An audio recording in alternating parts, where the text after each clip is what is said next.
This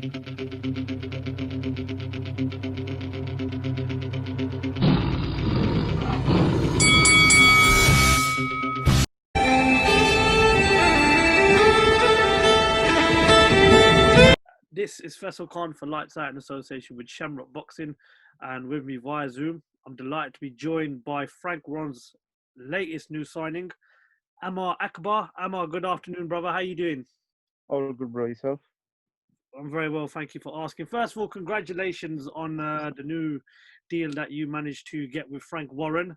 It must have been the last few days must have been really hectic for you, but you're now signed to Frank Warren and Queensbury Promotions. What's the reason What's the reason behind you signing with Frank Warren? For me, it was I always knew that I had a pro style. So my dad was just holding me back just for a good deal with a big promoter. So I've been sparring professionals for a long time now. So I knew like I can hang in there with top professionals, and as soon as the opportunity comes to turn with a big promoter, I'll take it with both hands. And through a good friend of ours, a TV promoter, we got a good deal from Frank Warren, and yeah, we just took it straight away. Frank Warren is obviously, he's got an act of turning young amateurs into professionals and doing very, very good with them. Obviously, if you look back at fellow other Asian boxers such as Amir Khan, and then of course, his work that he did with Prince Nassim, did that play a part in you signing with Frank Warren?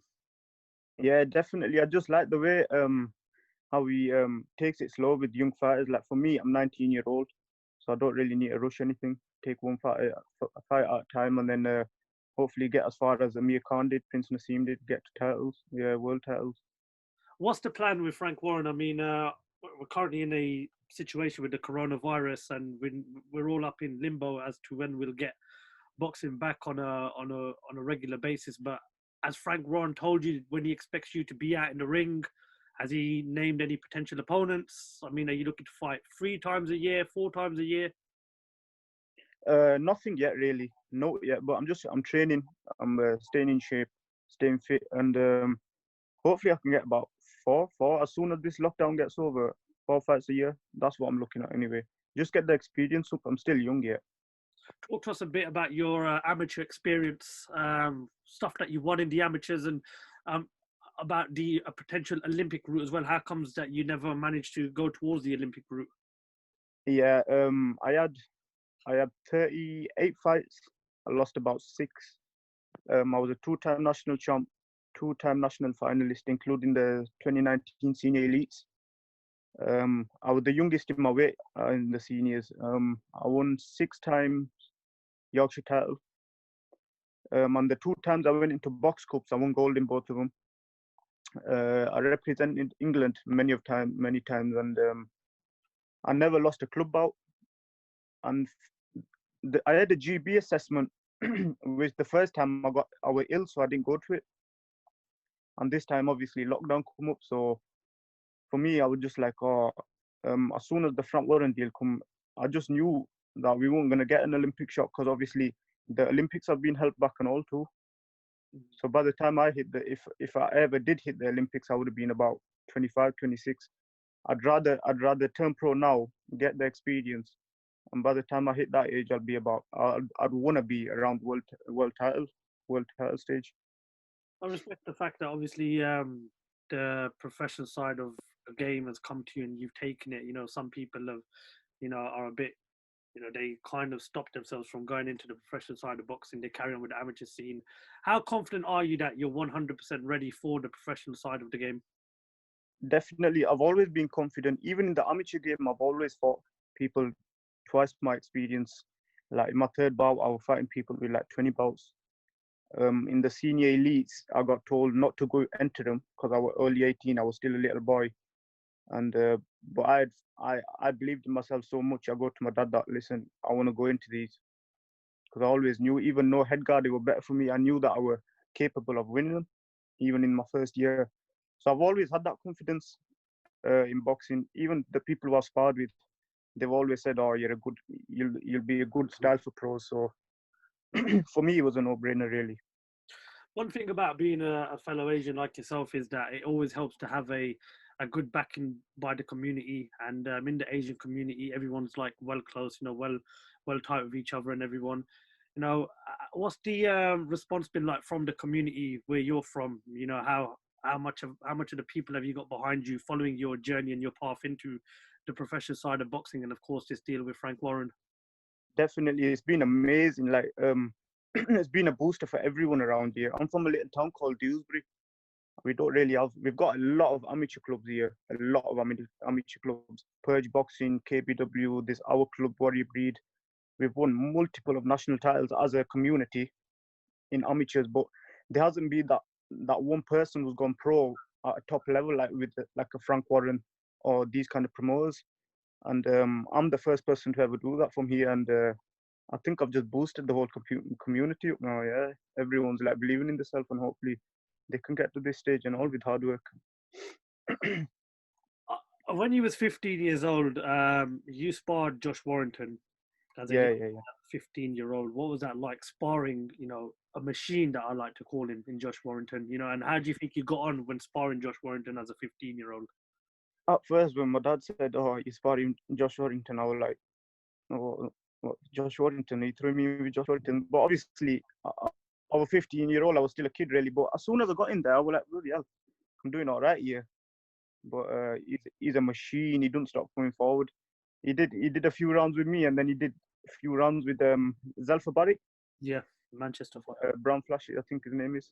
Mhm. Yeah, yeah. So he just carries on. He's just got his fitness is unbelievable, machine, and hopefully he can unify a featherweight division. It's a good division, isn't it?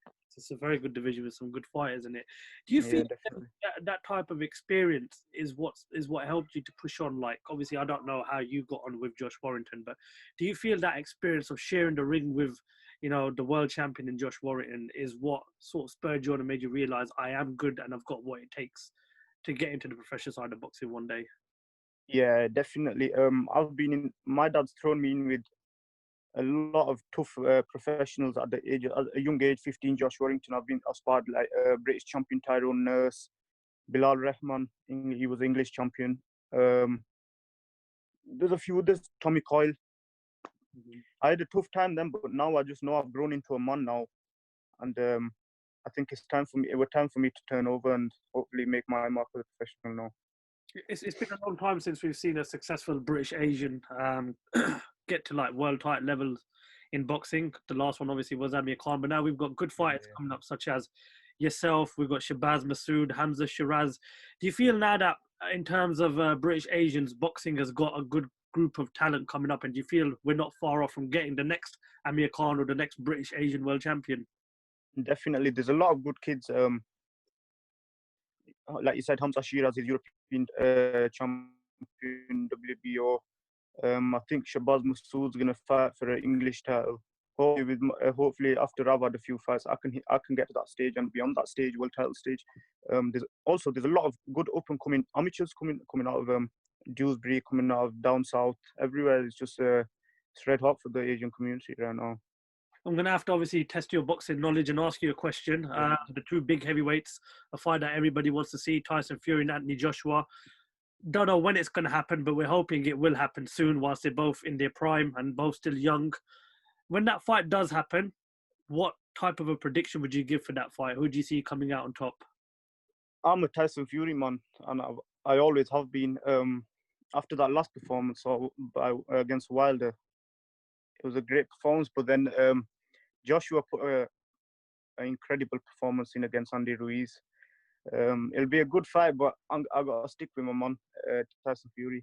I think it'd be a points win. I don't think he'll stop Joshua. Well, do you know what, brother? If Tyson Fury does come through on your prediction, there's definitely a cup of tea on the house from me. But it is a fight that we're looking forward to seeing. But Are you Joshua man? no. I like them both, but I'm a big Tyson Fury fan. Yeah. So it is a fight. To be honest, with me, I never rated Joshua. Never. Even when he beat Klitschko, I never rated him. But you know when he beat Andy Ruiz, Mhm. that's when I was like, whoa. And that weight loss that he had a lot of weight. He was moving 12 rounds. It was like amateur boxing. They just pinged him and moved. They were beautiful to watch. It was. I think the beauty of that fight was you saw a different side to Joshua, and a lot of questions That's it. were answered in terms of his boxing technique and his ability. Definitely. He's more of a boxer. Well, it just says it. He was Olympic gold medalist. It just says it all there, doesn't it? 100%. He's got the background and he's got the amateur pedigree.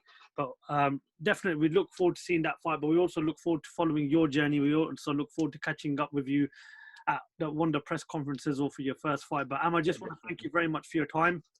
Nice one, brother. And definitely stay in contact. And we look forward to following the journey. And we look forward to grabbing a face-to-face interview with you sometime. Definitely, bro. Definitely. Amaar Akbar, thank you very much for talking to Lights Out. We look forward to speaking to you soon. Nice one, bro.